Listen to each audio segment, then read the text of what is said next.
Hello everyone, কেমন আছো সবাই? আশা করি সবাই অনেক ভালো আছো আর আমি অনেক ভালো আছি। আমি সুমি, আমার একটা নতুন ভিডিওতে তোমাদের অনেক অনেক স্বাগত জানাই। 25 ডিসেম্বর এবার কিন্তু বাড়িতে থাকিনি, এবার গিয়েছিলাম খুব সুন্দর একটা জায়গাতে। যদিও তোমাদের সাথে শেয়ার করা হয়নি, তাই জন্য ভাবলাম ভিডিওটা শেয়ার করে দিই তোমাদেরকে। তো 25 ডিসেম্বর তো সবাই মোটামুটি পার্ক স্ট্রিট বা কি আরও কলকাতার বিভিন্ন জায়গায় ঘোরে, কিন্তু এই বছর আমরা গিয়েছিলাম পাটুলি। গড়িয়াতে কিন্তু পাটুলি খুবই ফেমাস একটা জায়গা। এখানে মানে প্রচুর মানুষ যায়। আমি বিয়ের পর আরও একবার আগে বাবান আমাকে নিয়ে গিয়েছিল, সেদিনের ফটো বা ভিডিও তোমাদের সাথে কিছুই শেয়ার করা হয়নি। তো এই বছর মাকে নিয়ে গিয়েছিলাম, ওই দিনই ঠিক আমরা মানে গড়িয়াতে গিয়েছিলাম। আমি এই বাড়িতে ছিলাম, এই বাড়ি থেকে মাকে নিয়ে গড়িয়াতে গিয়েছিলাম। দিয়ে ভাবলাম বিকালটা বেকার বসেই আছি, কি করব, মায়েরও মানে কোথাও যাওয়া হয় না, সারাদিন বাড়িতেই থাকে। তারপর বাবানকে বললাম চলো না আমাদের কোথাও একটা ঘুরিয়ে নিয়ে আসবে। তো বাবান সেই জন্য বললো ঠিক আছে চলো তোমাদেরকে পাটুলি নিয়ে যাব, ওখানে জায়গাটা খুব সুন্দর করে সাজায়। আমি কখনোই 25 ডিসেম্বর যাইনি, তো চলো ওটাই দেখে আসি। ওরে বাবা, গিয়ে তো আমি পুরো অবাক, সেই আয়াম তো অবাক, এরকম অবস্থা জানো না। এত ভিড়, এত লোক, মানে আমি তো ভাবতেই পারিনি যে এতটা ভিড় হবে। আর বাবান তো খুব রেগে গেছে, বলছে দেখো বাড়িতে বেশ আরাম করে রেস্ট নিতে পারতাম, এই এত ভিড়ের মধ্যে আসতেও, এমনিও ও একটু ভিড় পছন্দ করে না। আর সবচেয়ে বড় কথা, মানুষ কিসের জন্য যে এত ভিড় করে লাইন দিয়ে যাচ্ছে সেটাই বুঝতে পারলাম না।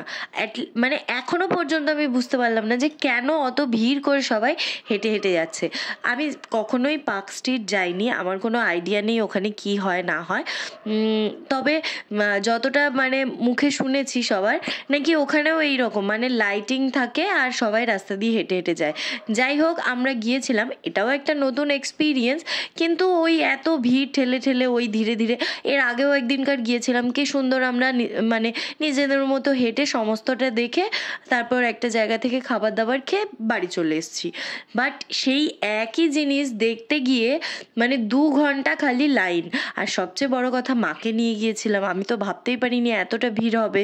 এবার মাও হাঁটতে পারছে না, আর একবার ঢুকে গেছি মানে আর বেরোতেও পাচ্ছি না, মানে তোমাকে লাস্ট অবধি যেতেই হবে। তো যাই হোক, এই তো দেখো ভিড় ঠেলে ঠেলে আমরা যাচ্ছি আর মাকে একটু এন্টারটেন করার চেষ্টা করছি। তারপর লাস্ট অবধি আমরা সেই মানে খাবারের স্টল পর্যন্ত পৌঁছাতে পারলাম। এখানে ভীষণ সুন্দর সুন্দর না মানে তোমার ওই 8-10টা দোকান আছে বিভিন্ন ফাস্টফুডের, ড্রিঙ্কও পেয়ে যাবে।